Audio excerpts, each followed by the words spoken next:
राज्यातल्या अनेक भागांमध्ये अवकाळी पाऊस झाला, त्याच्यामुळे प्रचंड मोठ्या प्रमाणात नुकसान झालंय। नाशिकमध्ये देखील कांदा असेल, द्राक्ष बागा असतील यांचं नुकसान झालंय। आपल्याकडे काय अधिकृत माहिती आहे, काय नेमकं नुकसान? नाही, ही गोष्ट खरी आहे की अवकाळी पाऊस महाराष्ट्रामध्ये बऱ्याच जिल्ह्यांमध्ये सुरू आहे। हवामानाच्या अंदाजानुसार आजचा दिवस त्यामध्ये आहे एक शेवटचा दिवस कदाचित। त्यामुळे कालही रात्री 2-3 जिल्ह्यामध्ये अहिल्यानगर, सिंधुदुर्ग आणि 2-3 जिल्ह्यामध्ये पाऊस झालेला आहे। त्यामुळे ज्या ज्या ठिकाणी पाऊस होतोय त्या त्या ठिकाणी कृषी अधिकारी आणि जिल्हाधिकाऱ्यांना पंचनामे करण्याचे आदेश देण्यात आलेले आहे। स्टँडिंग ऑर्डर्स त्या, त्यामुळे त्यांचे पंचनामे सुरू आहे। आतापर्यंत जवळपास 24 जिल्ह्यामध्ये आणि 110 तालुक्यामध्ये पाऊस मोठ्या प्रमाणावर झालेला आहे आणि तिथले पंचनामेची फिगर जी आहे ती 25,000 ते 26,000 एकरापर्यंत साधारण अंदाज आहे। तर त्यामध्ये संपूर्ण पंचनामे जेव्हा होतील तेव्हा त्या त्या जिल्हाधिकाऱ्याकडनं राज्य शासनाला प्रस्ताव जाईल आणि आपत्ती व्यवस्थापनमधून शेतकऱ्यांना मदत कशी करता येईल त्या संदर्भात कॅबिनेटवर चर्चा करून त्यांना आपत्ती व्यवस्थापनाच्या माध्यमातून शेतकऱ्यांना मदत केली जाईल। सर्वाधिक जे काही नुकसान झाले ते कुठे झाल्याचं जाणवतंय? तर नाशिक जिल्ह्यामध्ये मोठ्या प्रमाणात नुकसान आहे, कारण नाशिक जिल्ह्यामध्ये कांदा पीक आहे आणि कांदा पीक मोठ्या प्रमाणात लागवड झालेली आहे। त्यामुळे कांदा पीक तसं बागायती पीक आहे। काही जिरायती याच्यामध्ये गहू, त्याच्यानंतर वेगवेगळ्या प्रकारचे जे कडधान्य आहेत त्या जिरायती पिकामध्येही नुकसान झालेलं आहे आणि काही फळबागा आहेत। म्हणजे समजा 13-13.5 हजार रुपये आपण जिरायती पिकांना देतो, 27,000 रुपये आपण बागायती पिकांना देतो आणि 36,000 रुपये आपण फळबागांना देतो। असं सर्वसाधारणपणे शासनाचे नॉर्म्स आहेत। त्या संदर्भात आणखी पंचनामे करून नुकसान किती झालं, काय झालं ते सविस्तर माहिती अद्याप या ठिकाणी डिपार्टमेंटकडे प्राप्त नाही।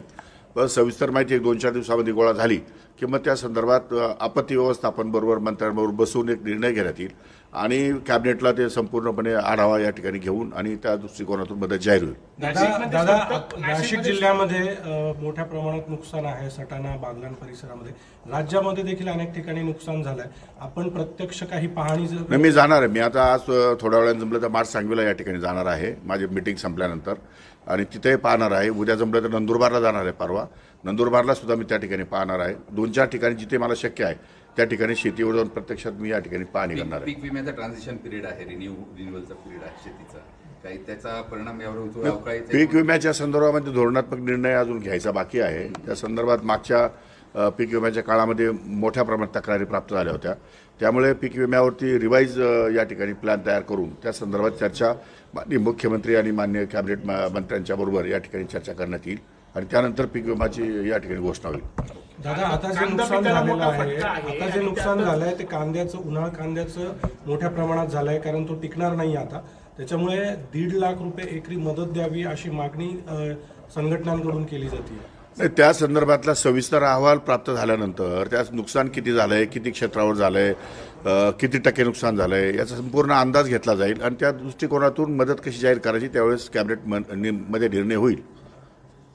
दादा, एक राजकीय विषय असा आहे की संजय राऊतांनी काल संसदेमध्ये प्रफुल्ल पटेल यांच्यावर गंभीर टीका केलेली आहे।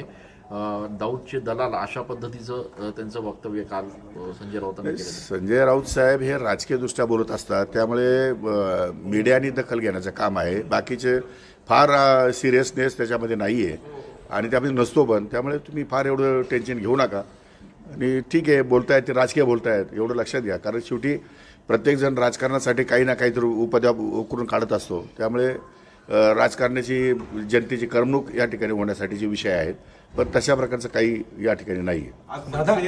आज मनसे राज्यभर कर्जमाफीच्या मुद्द्यावरती आंदोलन करतायत, कर्जमाफी एकूणच व्हावी अशा पद्धतीची मागणी। तो त्यांचा मुद्दा आहे, त्यांना मागण्यासाठी काही शिल्लकच राहिलं नाही। त्याच्यामुळे आता काय मागणार? विरोधी पक्षाच्या लोकांनी सरकारकडे काय मागणी करावी?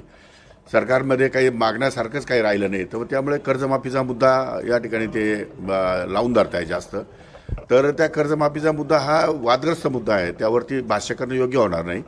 त्यामुळे तो निर्णय हा राज्य पातळीवरचा निर्णय आहे, तो माननीय मुख्यमंत्री उपमुख्यमंत्रीच्या लेवलचा निर्णय आहे आणि यामध्ये कर्जमाफीच्या संदर्भामध्ये जे रेग्युलर शेतकरी रोज कर्ज भरतात किंवा दरवर्षी कर्ज भरतात त्यांचं म्हणणं असं आहे की आम्ही का कर्ज भरावं, आम्ही पण कर्ज थकवतो, म्हणजे कर्ज थकवण्याची प्रक्रिया ही सातत्याने चालू ठेवावी असं काही लोकांचं मत आहे। त्यामध्ये मतमतांतर खूप आहे, त्यामुळे हा निर्णय हा उच्च पातळीवरचा आहे। त्यावेळेस